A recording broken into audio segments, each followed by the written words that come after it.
Welcome to the Pirate Skills Meetup. Today, all about survey funnel building. Thank you so much for coming, guys.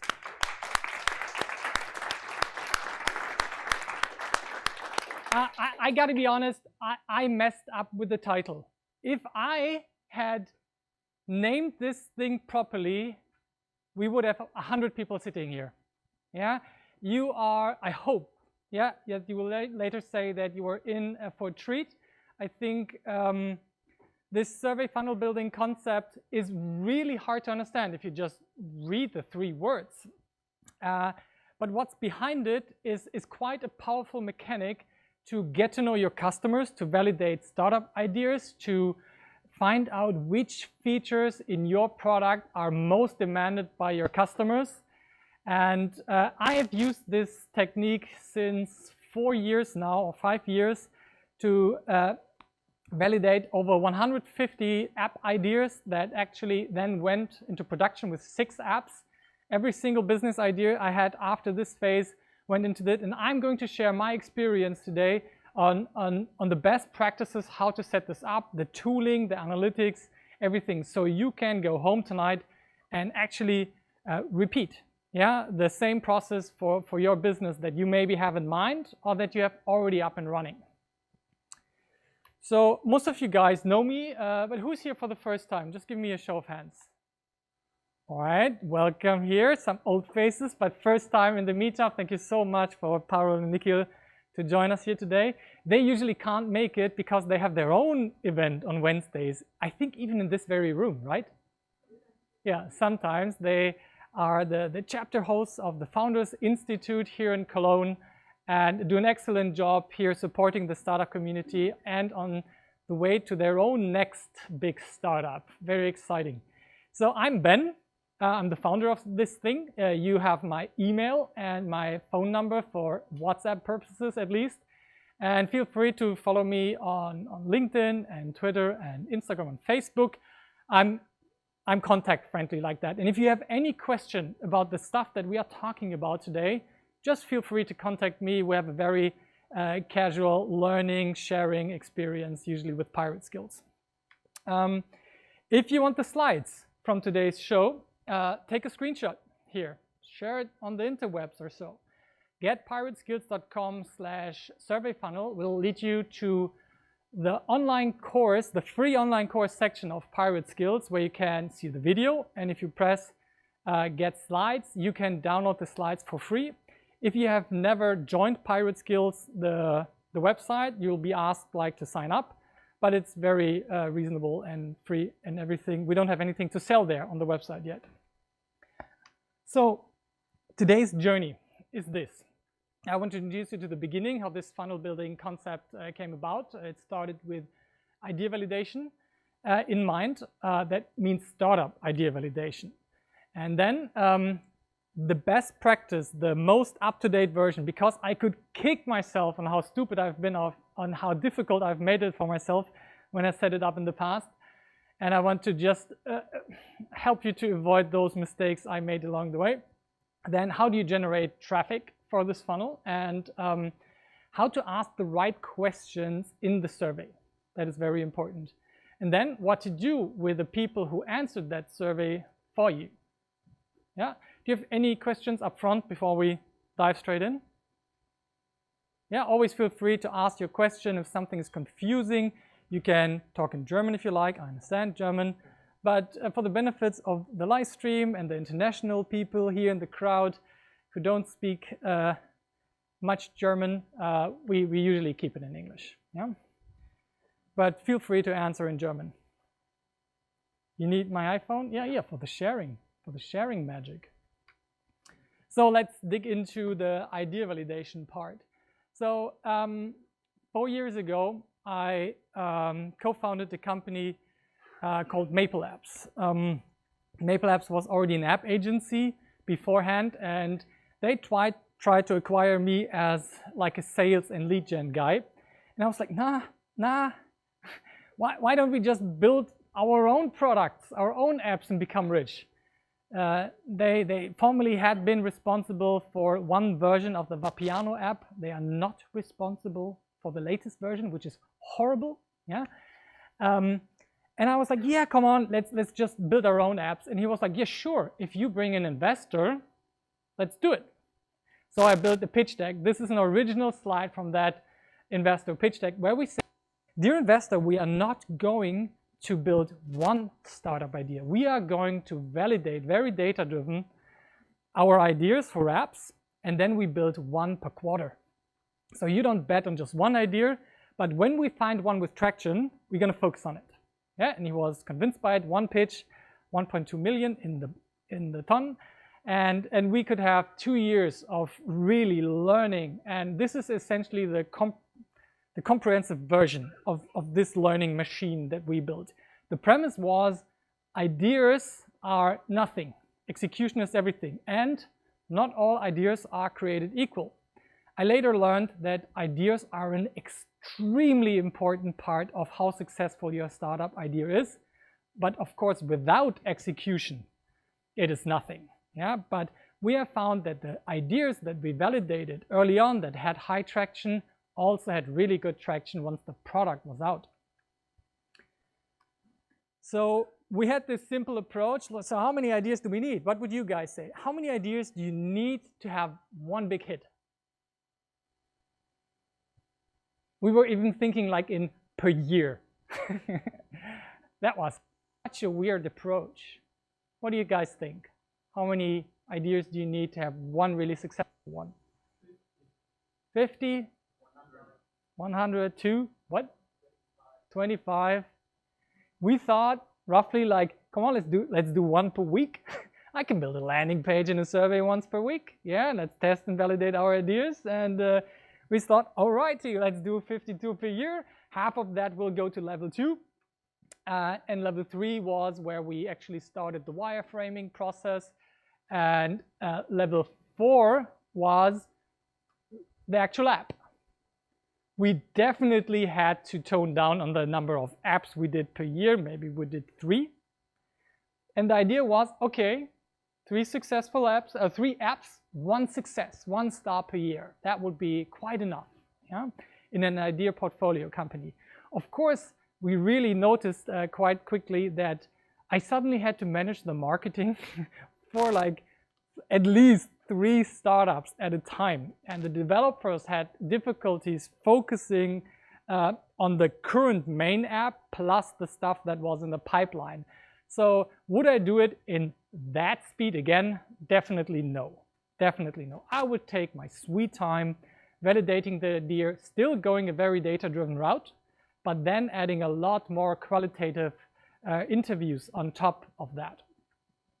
So that was the brilliant ideas. And the level 1 was quite simple. Have a basic web page, offer an email sign up, tell them what it's going to be, and analytics on it, like Google Analytics, do some basic keyword research, do some search ads, and spend $200. Yeah, and we did this at a later stage, like with 2 or 3 ideas a week. Yeah, and I was the poor guy. Oh God, I was so stupid. I signed up a domain for each idea. I installed a WordPress install with its own database for every single idea, and set up the analytics account for every single idea and the MailChimp and blah blah blah. It was a lot of stupid work, yeah. And we simplified it, and it looked like this. This is Plan the Meal. Planning meal just got a hell of a lot easier. Sign up. Yeah, that was the top fold, yeah, for the desktop or mobile view. You could scroll down, you could see what it offers, plan your meals for a week easily, sync with your plan, with your calendar, manage your favorite recipes. Those were our initial ideas for benefits and features for this app. And we could now switch through those benefits. And through the tech lines, we could change the title.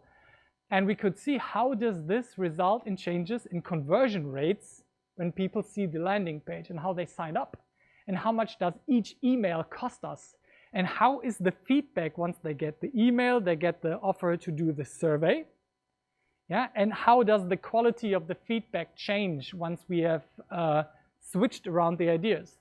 This is quite simple. And whenever I tried to do more larger, more explanatory landing pages, the conversion rates went down. So having a very clear and simple website, especially this part, like only 30% scroll down. Most people just sign up here. Yeah, not most, but an astonishing 25% of cold traffic signed up here for this very idea. And changing this title and this tagline and that ugly background image that did not even belong to us. It was from a Flickr account, and as you can see down here, we just linked it here to the Armando guy who shot it. We got out of ourselves that everything had to be perfect. That was the best thing about it. We completely learned that perfect does not help at all in the conversion rate or in the interest. The biggest difference in performance was actually the idea, and the second most important part was how targetable was the audience. And while you can still validate with qualitative measures, with interviews, how good is your idea, you cannot really measure the targetability and the cost of acquisition of your audience until you do something very simple like this. Yeah? And then we measure the shit out of them. Yeah, this is the traffic. You see that the orange lines are the people who gave us the email address and confirmed. The blue line is everybody else. So you can see that it was, yeah, like 5,000 users who joined and 1,382 people gave us their email address for a total budget of, I think it was €700. We were at about the 50-cent mark per email. Yeah, what was really good. Then we learned about the demographic data, whether male, whether female. We learned about interest groups, and we could easily see when we made changes. This is a six-week period, yeah, in which we started with a conversion rate of maybe like 10%, and we did a change here, a bigger change here on August 5th, and we could see how those changes affected the conversion rate. Yeah, while we kept the traffic channel, the Google ads, pretty steady. And at the end, we had ridiculous 25% conversion rates on cold traffic for this idea. Yeah, if you want to steal it, go for it. We don't follow up with that idea anymore, but I think it's still quite brilliant. I'm just not passionate about recipes and meal planning. Yeah, anybody here is into meal planning? No? Your girlfriend? Yeah, maybe she wants to pick up that idea. So that was really powerful for us to learn it that quickly in 6 weeks, 3 bigger iterations, and we always had this rule: don't code before you have 1,000 email addresses. Yeah, and at least 20% of people who give us their email address needed to fill out a survey. That was like a quality standard. How serious were they? Later I switched it. I asked the survey questions first and then asked for the email address. And that simple change, oh my God, it changed so much. But yeah, I still had to learn. And I hope with this second part, I can just share the best practices. Yeah. Sure. How long do I keep it steady? What do you mean by steady? How long will it take until you change something? A week. A week. Yes. Depends a bit on your budget. If you have a higher budget, you can change more frequently. If you have essentially more traffic, and the difference in changes, the larger it is, the smaller your sample size needs to be. It's just when is actually statistically significant. Pretty much the only, one of the useful things I took from my psychology studies, like being able to see, oh, I make an experiment. Did the change actually, is it stable? Is it significant? So, but a week at a budget of, let's say if I had 50 to 100 conversions per week, yeah, then I could change once a week and not faster. Yeah. All right. Any other questions about the old path? All right. Then let's dive into the new funnel concept. the basics are still the same. We start with Facebook ads in 80% of cases today. Yeah, I'm asking myself which channel is most appropriate for the audience I'm targeting. But these days, I feel 80% is Facebook ads. Yeah, the Google search ads, of course, they can work if you already have a given demand. But if you want to introduce something new, an idea that people are not searching for, you're essentially forced to go for display ad and push the information towards them. The same problem that like Dropbox had when they were trying to validate their idea. They couldn't go for search ads like folder synchronization or cloud sync solution. No, there was no cloud sync solution. So what did they do? They built a landing page and just faked a video and how it actually would look like if they built it, yeah, just with photo montage. And then they spread it through sites like Hacker News and had a couple of thousand, like I think 200,000 in a couple of weeks in signups of people who would be interested in that. So from those Facebook ads, you can send them to a landing page. Yeah, you could also send them directly to the survey, but there are certain advantages to landing pages. Landing pages, you can do A/B tests on, yeah, like split testing your imagery, your style, your tagline, your title, your name of your startup, the main value proposition you're trying to communicate, the 3 most important features. Then you have a survey where you ask people questions, either in 2 phases. I usually do it. I first focus on the problem stage, then on the solution. I'll show you my best practices there as well. And then people need to submit their contact data. Yeah, and then they've become my friends. But I get the survey data either way because I usually separate the questions from the personal data. So that's the basic premise. Yeah. Let me show you just one example. So this is an idea that we tested about a measuring app. Yeah, would people use an app to like real craftsmen? Yeah, Handwerker, which is really hard to target. Would they like to use an app to assist them with measuring and have that documented digitally, shareably, cloud upload, that kind of stuff? And we wanted to know like what would be the minimal feature set that people would be actually willing to pay something for in a professional environment. We did this test first in Germany, then in France, then in Sweden, then in the US. I'm going to show you the US sample data that we did last. Yeah? So this is a basic Facebook ad with an image and a call to action. And we tell them, help us design an app to meet your needs by taking this 3-minute survey.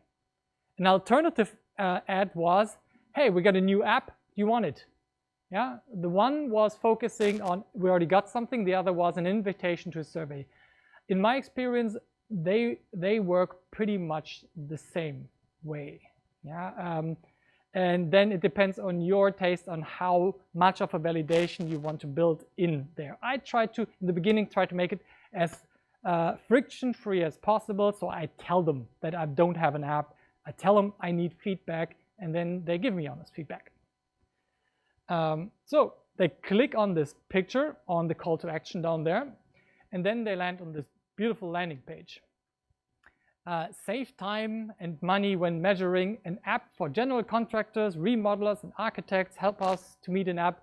And then there were a lot of explanations about the features and benefits of the app under that. It actually had like 4 or 5 folds, more than I like, but in this case, we had that many. But there is an unmistakable call to action. Press the red button. And on a mobile device, it's in a very thumb-friendly area of the device.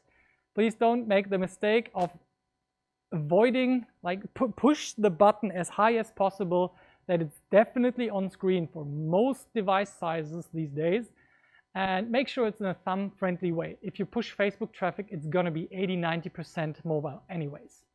So definitely go for a mobile-first design.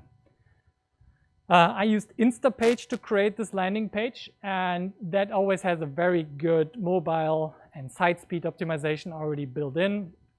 And I get a very high percentage of people that click to actually land on the landing page. I'll show you the data in a moment.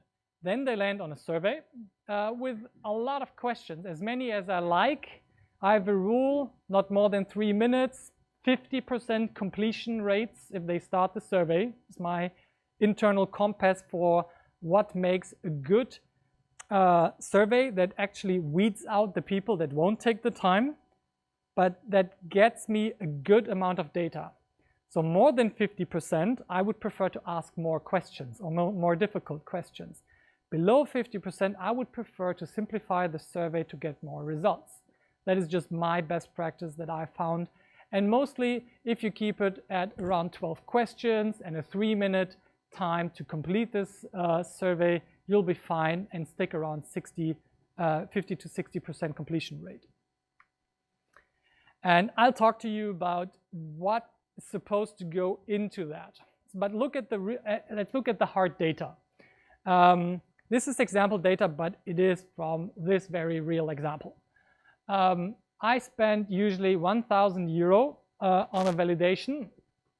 I would say it works from 250 euro up.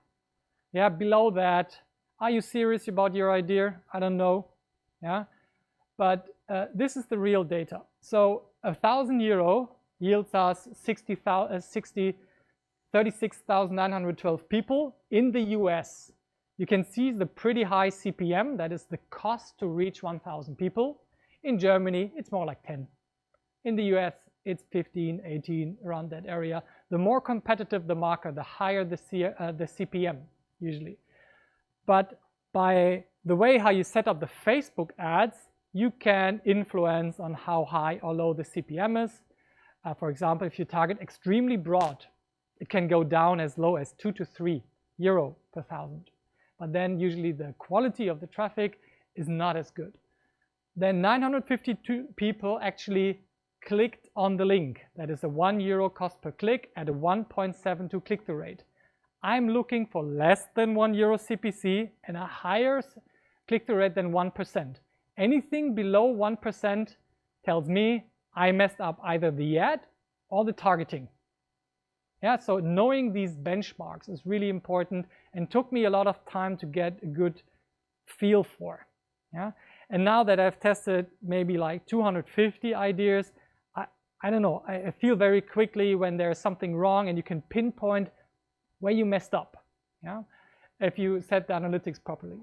So then, oh, what happens here? 950 people are clicking. Why do 1,019 people land on the landing page?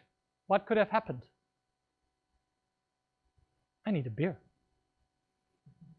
Yeah. Exactly. I don't pay for the shares on Facebook, but they still result into more landing page views. And I've started to use the percentage of shared traffic as an indicator on how shareable or referable your product is. I want to put that into like some kind of benchmark number. So it includes organic shares. Yeah. Then 303 people start the survey and 66% completed. Yeah, so a bit much, but I'm still happy. It was at least 20 questions per person. In a B2B environment, that's no problem. Yeah, in B2C, people are much more impatient. But the main audience was male, 45 to 64, that completed the audience, that survey. And they are still patient. Thankfully. So then 202 people completed, and we had a cost per completion of 495. That is about the maximum I'm willing to pay for a survey completion. I've seen anything from 60 cents to about 5 euro. Anything above that is an indicator that either the idea sucked or that my setup sucked. Yeah, and I tried to avoid any mistakes I could do on the setup side and improve. But if I can't make it under $5 under these conditions above, that's a bad indicator for me. That's a bad sign. Do I really want to pursue that idea? And then at the end, I ask people, hey, do you want to join the beta group? Do you want to be one of the first ones to get in? Give me your email. Why should I send it to you? And there we get the emails. Today, I'm much less worried about the emails than I was before. Yeah, 4 years ago, I was like, I need those 1,000 emails. No, fuck it. I need the 200 surveys. They are infinitely more important than the email. Let's say we have 120 emails. So I send them an email. I get a 50% open rate if I'm lucky, 10% click if I'm lucky. Oh, 12 people, thank you very much. That's not important. It's only about the commitment. Would they give you their email? This private data that you want to protect from spam as much as possible. It has become a sole token of commitment to me, because I'm not interested in paying $8 for an email. Yeah, but I'm very willing to pay €5 in a B2B environment for a 20-question survey with an extremely hard target audience, which is craftsmen. I've bitten my nails out on this audience on 2 other startups before. Yeah, and this was the first time I actually made it work, because I reduced friction as much as possible.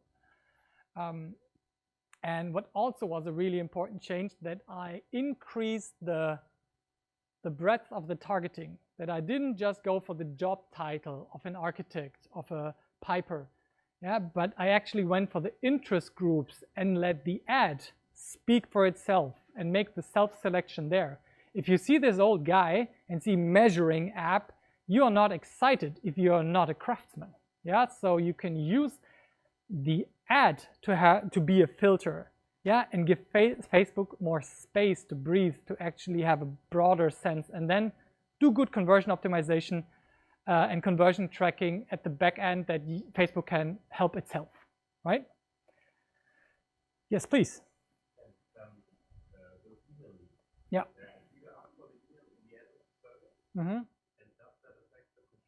Yes, it does. This is why I put it into a second survey. If you use Typeform Pro Plus, as I do, you can decide where people are being sent after the submission. So I send them straight to the next survey. It feels like it's one. Yeah, but it says submit 2 times. But nobody really complains or notices about it. But I get the complete data set for the survey, because I do not want to influence that. Yeah, and I later want to play around with phone numbers, with appointment scheduling, and all that funny stuff. Yeah, and I want to split that from the learning experience. Very, very good question. I made that mistake a lot, and if you use Google Analytics with Typeform, you can actually see every single question people passed. And I look at the drop-off rate, at which questions people leave the survey the most. And this is the questions I'm fixing. And yes, it's very often the what's your email? Yeah, or any kind of personal stuff. But it's also an important step in measuring their commitment. So yes, I want it, I want to see, but I'm not focusing on it. Yeah, so to be honest, this is a bad example. It's US, it's craftsmen, it's old men, it's €5 per completion. For me, for my personal use, I'm aiming for €1 per email, including the survey submissions. I've learned that I get more emails or cheaper emails if I ask the survey first. That weirded me out no end. I was like, yes, if I ask for the email and then do the survey, I get the most emails. Nope. In 60–70% of cases, I get more emails when I ask the questions first. I have some ideas why this could be. Yeah, I sensitized them to the problem. They gave me initial commitments. It was a very friction-free process to the time when I actually asked them, yeah, for the email address. They have more commitment than before. Yeah, so it's a thing you can measure. Do you get more emails before or after? But I personally care more about the learnings than the emails. Once I have the learnings in place, in the product, I want to funnel them into the app, into the web app, into the business. So, but how do you get people to that survey? Yeah, the best traffic channels I found out are these 3. Facebook and Instagram, Google search and display ad, including YouTube, and native ads. Let me show you how those look like. So these are the Facebook, when you start a new Facebook campaign, I usually pick the conversion campaign and set if you connect the Facebook pixel to your Typeform, Facebook will receive an event that people submitted the survey. And you just pick that as your conversion goal, and then you can give them 1 million people, and Facebook will figure out the 50,000 people that actually are most likely to submit your survey, and it will improve over time. So that's Facebook and Instagram. Instagram runs on the very same platform as Facebook. And with Google, I do search ads most of the time because I can control the variables. I get very high traffic, and I sometimes mess with display and YouTube, the video ads part, but it's much, much harder than doing the Facebook and Instagram ads. I would always prefer that then in this case. So mainly Facebook search. And then you got those recommended articles. Under, let's say you read Handelsblatt, yeah, or Spiegel here in Germany, and you read an article, and there are 6 more recommended articles. Usually 3 of them are paid recommended articles through platforms like Outbrain and Taboola. And there you get extremely cheap traffic, yeah, at an incredibly low click-through rate, like 0.01%. So when you spend $200, you get 1 million impressions. And then people land on your page, and it costs you maybe 10 to 20 cents to have them there. It's low quality traffic, but since it's so cheap, I don't mind. And for some ideas, this gets a shit ton of survey submissions. But I would say it's in that order: Facebook ads, and Instagram, Google search, and then native. And then you need to send them somewhere. You could send them directly to the survey. I've tried that. It works really well. But usually I want this A/B testing step in between, because this survey funnel is a learning machine. It is also a conversion machine, but for me it's primarily a learning machine. It just happens to be an awesome conversion machine as well. So there are 3 tools I would like to recommend. There is Instapage and Unbounce. Those are 2 professional paid landing page tools that have excellent capabilities in terms of A/B testing. The experience in setting up the landing pages, especially with Instapage, is a world different than any WordPress experience or custom coding you have ever made. You can be assured that you have 6 50-year-old CEOs on a table. 30 minutes later, they have a beautiful, high-converting landing page that does not suck. And that's really hard to do. And they do not hold you back in terms of capability. They give even the ability these days to personalize. That you can, for example, transfer the gender with the UTM parameters in your Facebook ads, and then you can have a dedicated experience for male and female. It's amazing. Yeah? Or for age groups, or for different interest groups. It does not hold back at all, and it makes the whole analytics implementation very easy. Unbounce I like as well. I just have a preference for Instapage. So if you want to go free, go for WordPress. It works. It does its thing. There are a couple of themes, like Thrive themes, that are optimized for building landing pages there. And then these days there are these really convenient website builders like Wix and Squarespace that you can use just as well. They also make the tracking quite easy for you. They look beautiful. They are not as A/B testing optimized, but they work. So if you have a running website on those services, I would just keep it. The biggest difference in using these tools up there is the insane speed in which you produce those landing pages. I would say landing page doesn't cost me more than 2 hours. Yeah, with WordPress, I would calculate a day. If I custom code it, I would calculate 2 to 3 days, probably. So it's not about being able to do it quick, but being able to do more iterations of your ideas in the same time. That's the biggest difference in performance, at least for me. Yeah, and actually doing it. If I touch WordPress and I pretty much know how to custom code websites, I hate the experience, even with WordPress, that is actually quite convenient already. But no, I just don't do it, yeah, because I'm already annoyed by it. So I invest the money in Instapage. So you have the landing page tools, and here is how Instapage, for example, looks like. It gives you complete templates to work on. And if you want to change something, you just type in the field and you just change it.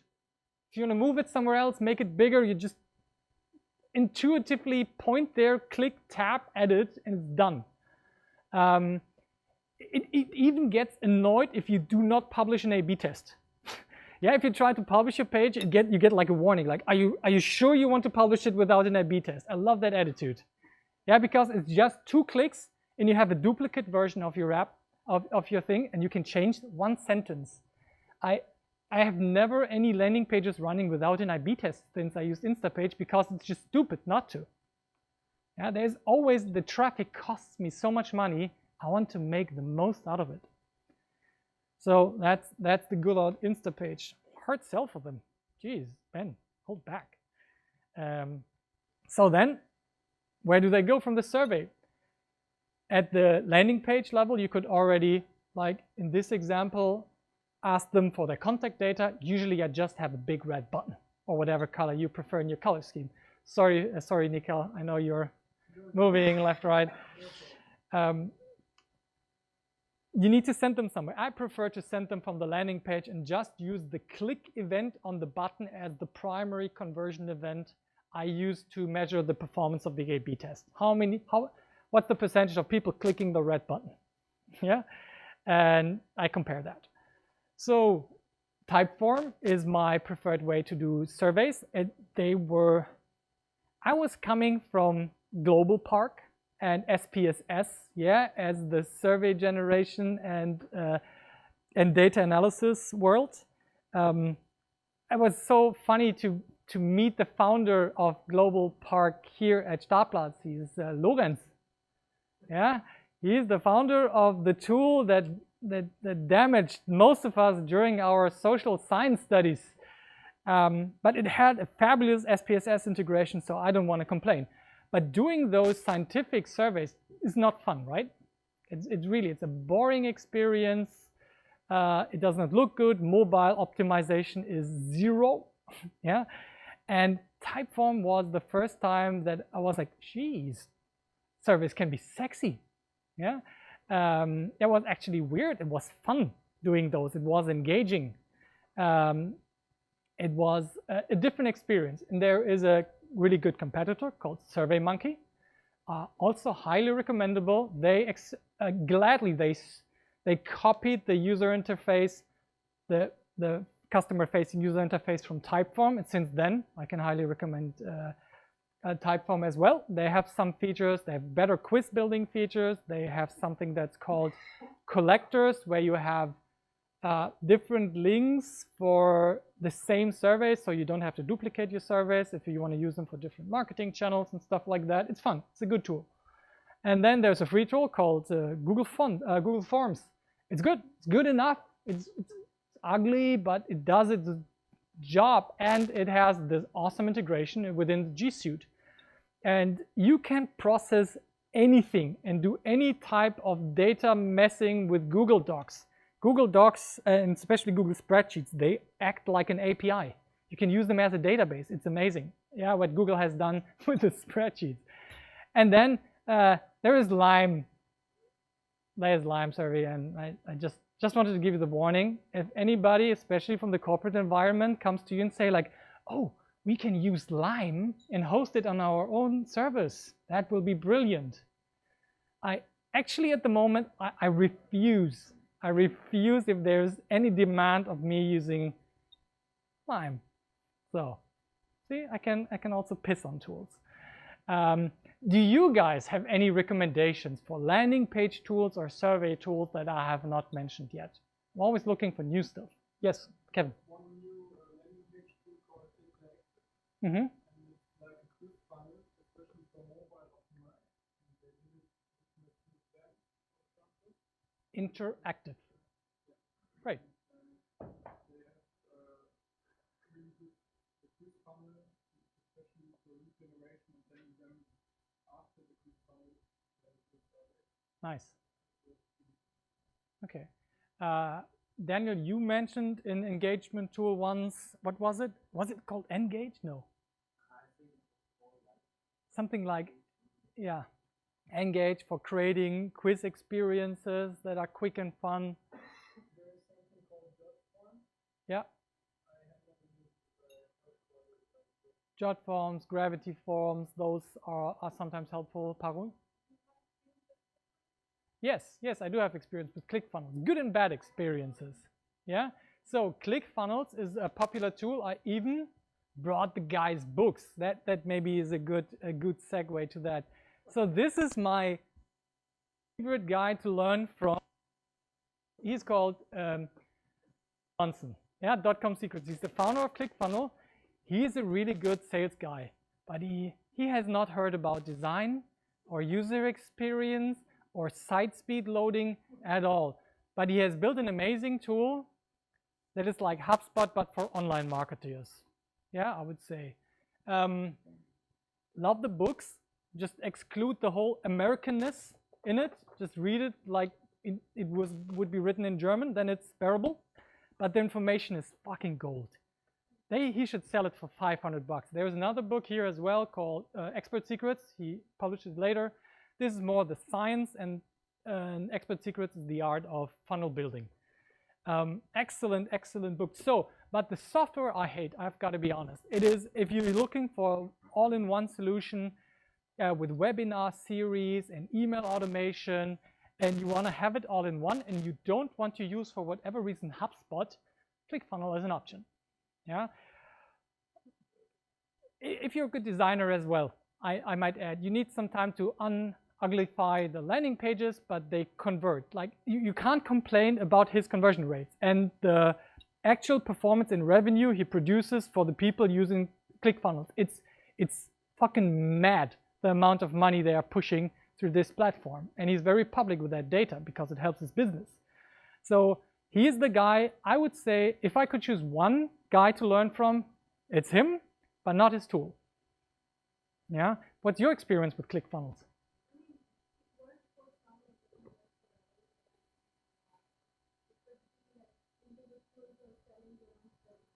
Yeah.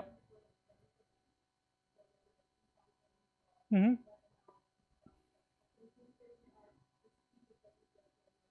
Yeah. Mm-hmm. Yeah. Any other HubSpot users here in the room? Cool. We actually had a marketing automation meetup in this very room with people from HubSpot here.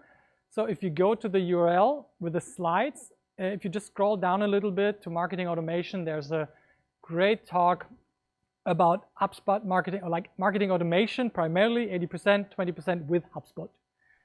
I really liked what they did in that talk. But thank you for your recommendations for the landing page tool. I definitely look at the interactive one. They have a hell of a job with SEO to do, to rank first for interactive. Yes, Daniel? Did you test Typeform against Surveymonkey or Google Forms? Yes, Typeform had the highest conversion rates. Yeah, like with a decent margin. Yeah. So if you only do surveys, the quizzes, they need to work on that. So then you need a proper analytics setup to see what happens with the people you send there, because you want to get the best bang for your buck. Basics are Google Analytics. Then if you push Facebook ads, do yourself a favor, do not avoid the Facebook pixel. Google Optimize, if you're not using an A/B testing tool, if you just use WordPress, just slap the free Google Optimize on top of it. Voila, A/B testing on WordPress. And then set up, this is a bit of a generic comment, you need to set up the conversion tools for each of those tools, especially for Google and for Facebook. You need that click, and you need the Typeform submission, or whatever the survey tool you choose.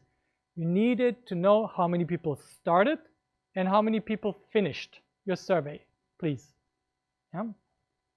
That will not only help you to evaluate idea, but it sends back the data to Facebook ads and Google ads so it can help itself.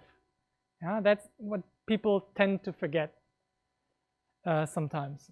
All right, so you get this kind of data. I showed you that. This is how Facebook analytics looks like, for example, for Typeform. Page views, this is the funnel view, which I really like. That is one of the features that I miss most in Google Analytics. Just give me a fucking funnel like this, man. It's so easy to visualize, but very hard for Google, except for e-commerce tracking. There it's quite beautiful. One of the best things about Facebook Analytics, it always thinks in unique people. Even this number of page views is actually the number of people who had page views, as many as they want. Yeah, Google always thinks in sessions. So if people join a page and come back later, those might be identified as two different people, or if they change their device. Facebook just stamps your social security number on any action you do on anything. It's fantastic. So you see that 82% in this case of unique human beings actually start the first interaction with Typeform. That is the start button. And then 33% follow through with the Typeform submission. This does not need to be 100% of the actual Typeform submissions. So it is very likely that there were like 300 actual Typeform submissions, because Facebook cannot track everybody, because we love to use ad blocker. Apple has becoming more and more strict with their Safari browsers in our ability to track people. But as long as you can track a significant amount of numbers so that the results are consistent, you can still do all the A/B testing shenanigans you want, and it will just transfer to the other 60–80% that you can't track. So I really like this to see where people drop off, right? So this is how an A/B test on Instapage, the analysis at least, looks like. You see, oh, variation B. A, 21.88% conversion rate.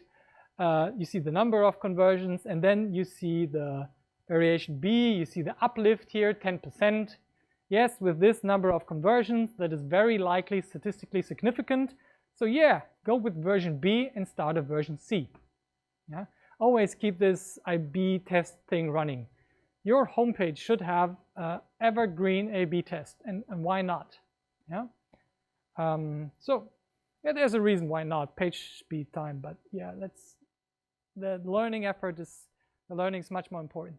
This is how Google Analytics looks like, Google Optimize looks like on your landing page. I have a Teachable website with the online platform Teachable, the learning platform, and I use it for my website as well. I slapped Google Optimize on it to get some A/B testing, and there it's not as convenient as Instapage, but it's the similar thing. You just type on the element you want to change, press edit, change the text, change the button size, press send as new variation, decide what the percentage of traffic is you want to send it, done. It's a bit easier to mess things up. Yeah, it does not require you to code, but basic HTML and CSS will make you much more powerful in the usage of A/B testing. One of my favorite things I like to do in an A/B testing tool is testing if chat widgets in the lower right corners actually improve something. Yeah, a lot of us have these experiences, but I don't know. I would say if I look at Hotjar session recordings, it covers like 3/4 of the screen at the moment people want to press the buy button. It's I don't know. They're dangerous tools. I like to use an A/B testing tool to see if I'm not making it worse for my people on the website, even though I meant good. I usually mess up more than 50% of the time in the changes I do. It's plenty enough. If you're 30% right, that would be already brilliant, right? Imagine you could do 4 tests a week, make a big improvement or a small improvement every week. That would be awesome. So then in a moment, I saw you. In Google Optimize, you see this beautiful diagram on how the development of the experiment went. You can see the changes. It is statistically much more powerful than the evaluation in Instapage, because you get the median, you get the standard deviation.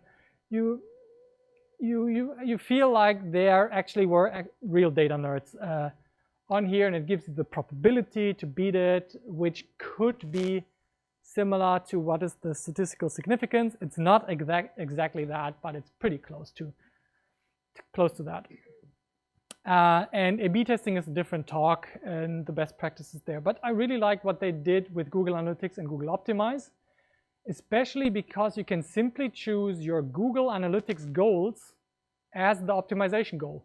And you can even choose multiple goals, like the first step and the second step and the third step. So you can see if the first step improved, but you messed up the third. Yeah, like imagine optimizing the conversion rate of your sign up. One version is asking for a credit card, the other one is not. Of course you get a higher conversion rate without the credit card. But how does that affect your overall e-commerce conversion rate? It could be one or the other. Yeah, I don't want to say that one is better than the other. But here you can test it very easily. Your question, Ivan? I didn't quite get the Google Optimize. Yeah. Google Analytics. When do you use it? You're forced to use both. Google Analytics is required. Yeah, that is the basic analytics tool. And Google Optimize is just a software layer on top of the analytics data to help you to work on your website. Yeah, but it's completely built on top of Google Analytics. So you definitely 100% need both. Yeah. Cool. Any other questions on this fun part? So I tried to spice it up with a bit of UTM magic here, because I want in my survey results, I also want to know where did people come from which campaign, which ad set, which target group, which ad did they see. And I also save it in the CRM, so I know what was the first touch point that I get to that customer in case I close it 3 months later and I need to go back, oh, which campaigns actually converted at a later stage. So just as a little spice, people who are into analytics know what this is. It can be easily transferred into your survey, especially with Typeform. They make it incredibly easy to just tell Google Analytics, what's the source, what's the medium, what's the campaign, what's the content, what's the term. But that's like the traffic part is a bit technical, and the landing page part. Yeah, now, and this is what I love about the whole funnel building thing. You don't only have to have brains, you also have to have a good feeling for your customer. Yeah, and empathy and the ability to ask the right questions. Shall we dig into that? What's the time? It's 8. Yeah, we're good in time. So at 8:30, we'll join the bar and have some more fun, okay? So asking the right questions in the survey is paramount to get the answers to the questions that you're actually looking for. So I divide the survey into 2 stages: problem detection and solution detection. So problem detection is the phase in which I'm trying to identify that I have a must-have problem. I seriously cannot overstate on how important that is. If I don't get the survey results and get a feeling that I solved the must-have problem, I'll bail on the idea. If you're not like in the entertainment and feel-good business, you need to have a must-have problem. Yeah? Then I want to know how people solve it today. Everybody has their problems and they already have a solution, and you're trying to build a better solution, yeah, for their problems.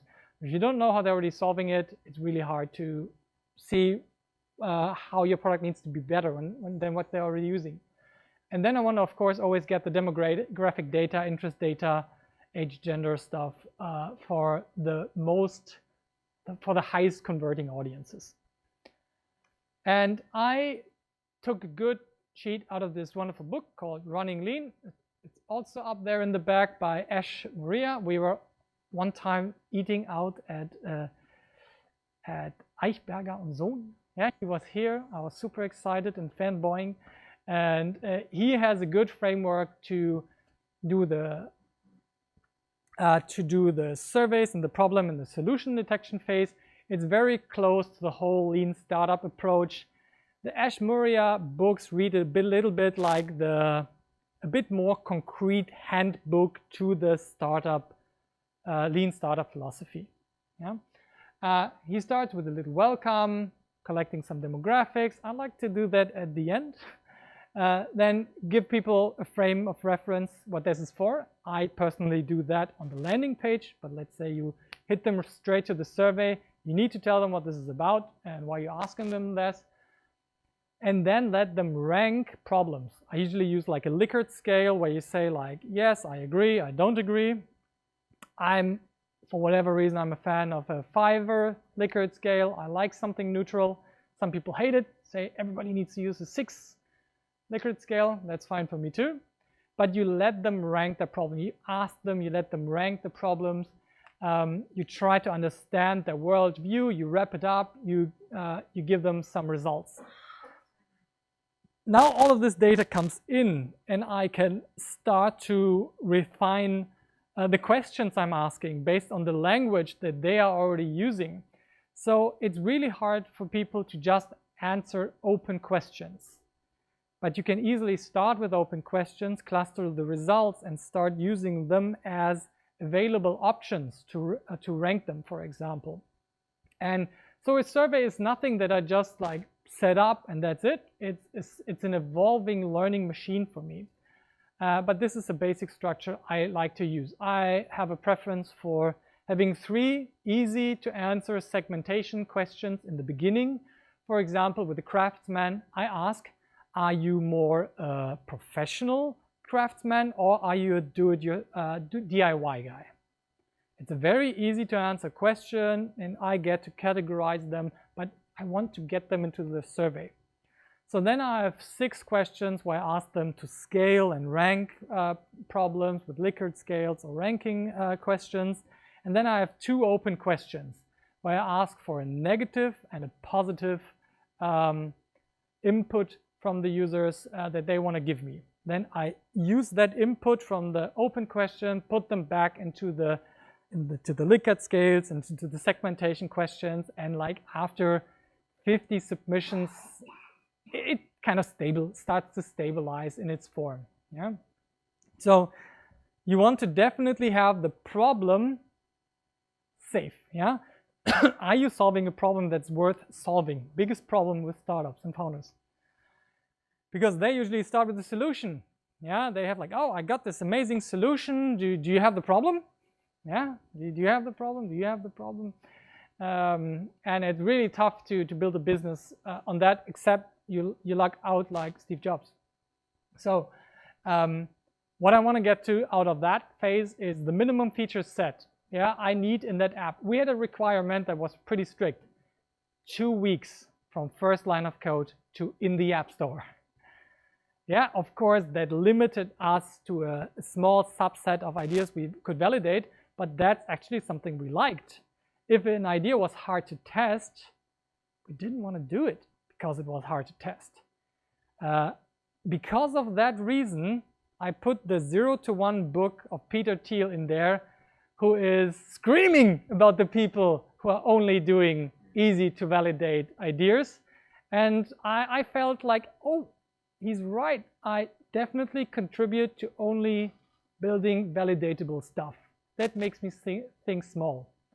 Yeah, that as a caveat to this shebang. So be careful that you don't put yourself into a box because you have built a system that only allows you to validate very simple to validate ideas. Yeah, building the first iPhone, it's fucking hard. Yeah, building the Dropbox.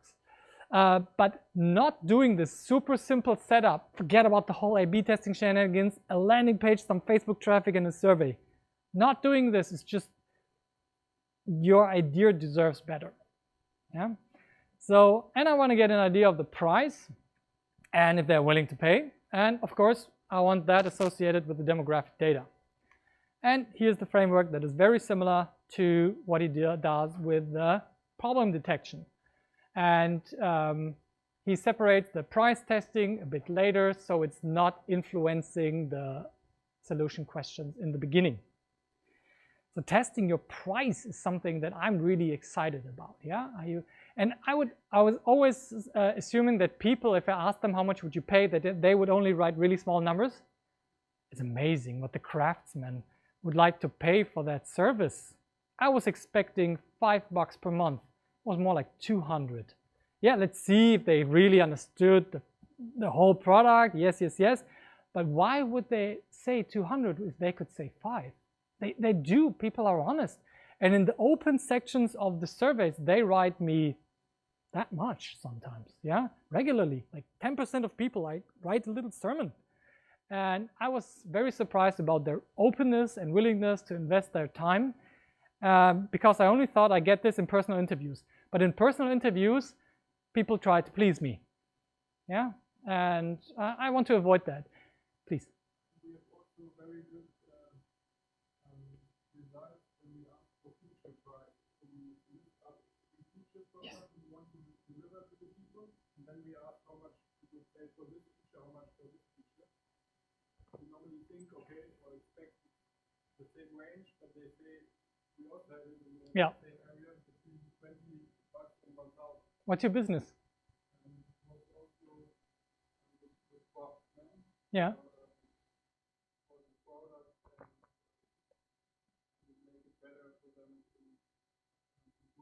Yeah. Okay. So wood craftsman. Nice, nice. Yeah, professionals in the B2B area, they are actually quite open and honest. B2C is much harder to crack. So, but you get a lot more survey results. So, but the question is, so what do you do with those guys? Yeah, let me do that quickly. I use it primarily to segment people in my CRM. Now that I have the wonderful survey results, I show you the book that got me to this idea with segmenting them. It's called Ask by Ryan Levesque. If I would contribute like most to this whole process, it would be this. Ryan Levesque, Ask. He yes, he also uses a lot of survey funnels, and he then segments the users based on their answers into different buckets, and then gives them different emails and different products. How brilliant! Imagine your CRM actually had every single question from that answer in, and if a sales guy calls, you can just see what kind of person he already deals with. Yeah, at Gedankentanken, we have at least the results, the final color of a personality test attached to the CRM. So if salespeople call, they know they have a very logical, a very dominant, a very initiative, or a very socially oriented person in front of themselves, and they can change their behavior to fit more closely, or even send the leads to the right salespeople depending on their personality and their probability to close. Then I customize the email series based on the answers. I love to invite them to a call. I set up some jump logics, and they give me certain answers that indicate that they have a high problem thing, and they give me valuable feedback. Then I invite them to a hangout, yeah, to do the more qualified customer development interviews. And these customer development interviews are now with people that actually have the problem. I know that people at the startup weekend love to send people out to the street and do the interviews, and I think it's a fantastic exercise. Yeah, but I need to talk to people who have the fucking problem I'm trying to solve. And they actually raised their hands, submitted, and got in touch with me and want to talk to me. So this is where I balance this very quantitative approach with a qualitative, more personal customer development interview experience. So what I can also do is invite them to share the idea, the survey, with other people to see if there's some viral potential in this idea. I only do this for ideas that have a high probability of being shared. And then I Zapier it to anywhere I want. Yeah, I send it to my Slack channel, I send it into a Google Doc, I process it with Clearbit and enrich the data so I get the company and the amount of people that work there. Zapier is the magic marketing automation tool that can do it all. And it works with every single survey and landing page tool in this world. And you can do so much with it. And let's say you ask them for the phone number at the end to do the call. Yeah, you're trying to be more aggressive and actually try to call them, which I can highly recommend. And you get a Slack message and you call them within 2 minutes. It's not needy. It's pro as fuck. Really, people are so impressed. Yeah, and you can zap that. So 80% segmentation and customization of email sequences. Yeah, that is where you become so much more efficient and learn more and convert them into real paying customers the most. Having that data in your CRM is just invaluable. And then, yeah, you push it, for example, I abuse MailChimp as a CRM. Yeah, and then you have your email list there and you just send them like email sequences where you can test the open rates and click-through rates for different offers. And the whole stuff I just keep that going. Yeah, that whole survey experience. Why should I stop it once I have my product? Yeah, then I can ask them for the feature sets. Yeah, for example, or for the further development of this whole process. It's quite fun. So this wraps it up. We talked about how this all started with idea validation, but I think the survey funnel building, it can go way beyond that. Then we looked at the new system with the Instapage landing page, the Facebook ads, and the Typeform survey, which would be my recommended setup. And yeah, we talked about asking the right question. You got to get a bit of experience with that. Do not discuss the surveys for 3 days. Just discuss it for half an hour, send it out, and see what the response is, please. And then you can have fun with the people afterwards. If you just let them sit as a line in Typeform, they're not as valuable as when you get in touch and actually start to learn even more from them, and just at least keep in them an email sequence that they stay warm. Okay? Do you have any questions about this stuff? No. All right. Ivan? What about DSD part? Yes. Of course, you have your wonderful landing page where you could put all your cookie banner magic in there, and if they do not agree to be stalked, you just delete the analytics, or you do not call your analytics tools. And they need to, at the end of the second part of the survey, they need to agree that you can collect that personalized data. And the personalized data is only in the second survey, part. Yeah, the first survey part has 0 personalized data, so it does not apply to DSGVO. Yeah, except for the whole Facebook pixel juju. Yeah, because that in itself is personalized data. But just ask them to allow to automatically process their data, and ask them separately to be part of that email marketing sequence. Finished. Yep. So landing page, main survey, lead survey. And in the second lead survey, you ask them for permission in accordance with the law to actually do that. But with the cookie banner on the landing page, you actually make the decision whether you call Google and Facebook Analytics. Yeah. But that depends on your preference in risk taking. Yeah. I learned a really good word at AXA. They call it, is it manageable risk?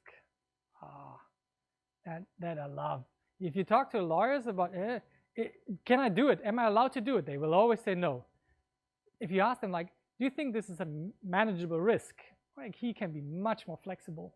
Let's try that in the future if you hear anything about DSGVO madness. Okay? Any other question about this process?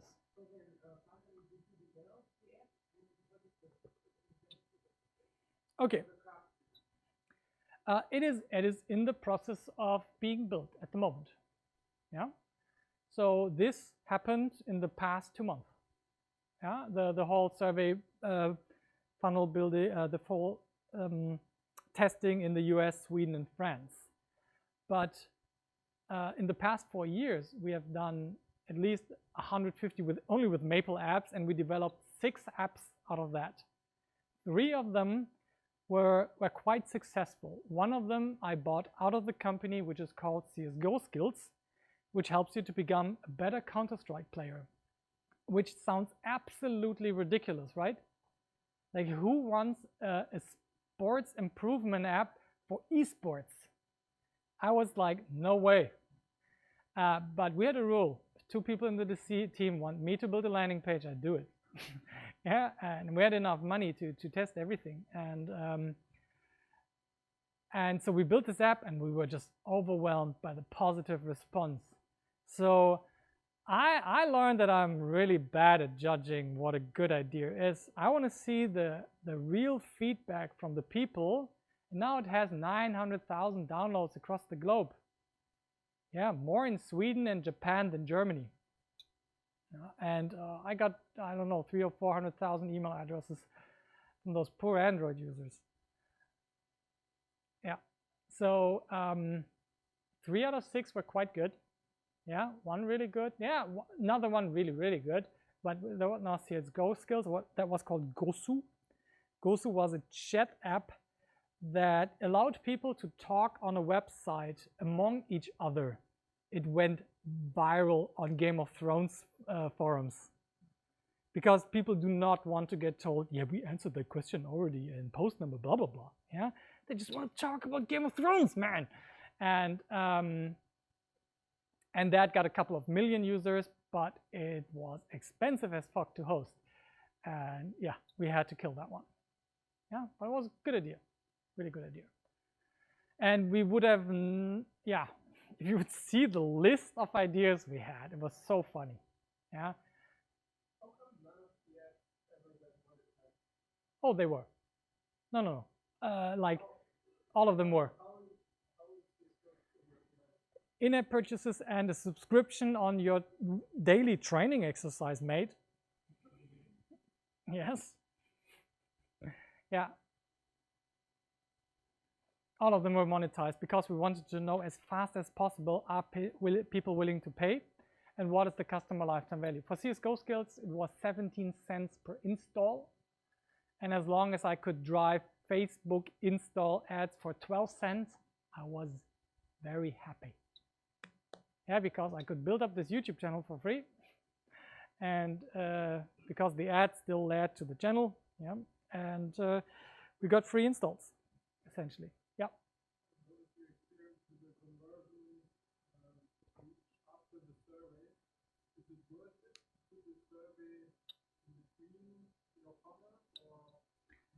Yeah. Very good question.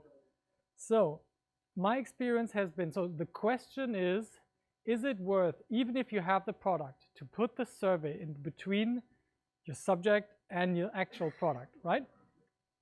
The more expensive the product or the higher the customer lifetime value, the more it's worth, I've found. If you have a product for 10 to 30 bucks, just send them there, let them buy, get out of the way. Just do it with like a 10% of the traffic as a segment. Get out of the way, it's more hassle than it's worth. But anything above 100, 150 bucks and average basket size, that's really fun. You will see even higher e-commerce conversion rates than without the survey. And if you then implement the segmentation magic into it and give them a personalized experience, it's really fun. Yeah. So applying this to different fields than just idea validation, but also to the whole sales process, it's so fantastic for sales. Couldn't overstate it. So I hope you took something away from it. So who learned something new and useful today? Just give me a show of hands. Thank you very much. And yeah, let's have a good evening. Thank you, everybody.